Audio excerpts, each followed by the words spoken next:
বিসমিল্লাহির রহমানির রহিম আম তাসআলুহুম আজরান ফাহুম মিন মাগরামিন মুসকালুন। ইরশাদ হচ্ছে, তুমি কি তাদের কাছে মজুরি চাও যে তারা তাদের পাপের বোঝায় নুয়ে পড়েছে? আম ইনদাহুমুল গায়বু ফাহুম ইয়াকতুবুন। তাদের কাছে কি অদৃশ্যের জ্ঞান আছে যা তারা লিখে রাখে?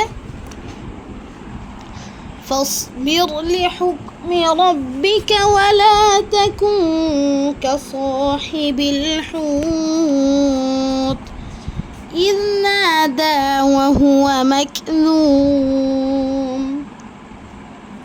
অতএব তুমি তোমার পালনকর্তার আদেশের অপেক্ষায় ধৈর্য ধারণ করো, আর তুমি মাছওয়ালা অর্থাৎ ইউনুস আলাইহি ওয়াসাল্লামের মতন ধৈর্য হারা হয়েও না। যখন সে বিপদগ্রস্ত হয়েছিল তখন সে দুঃখভরা মন নিয়ে আল্লাহকে ডেকেছিল।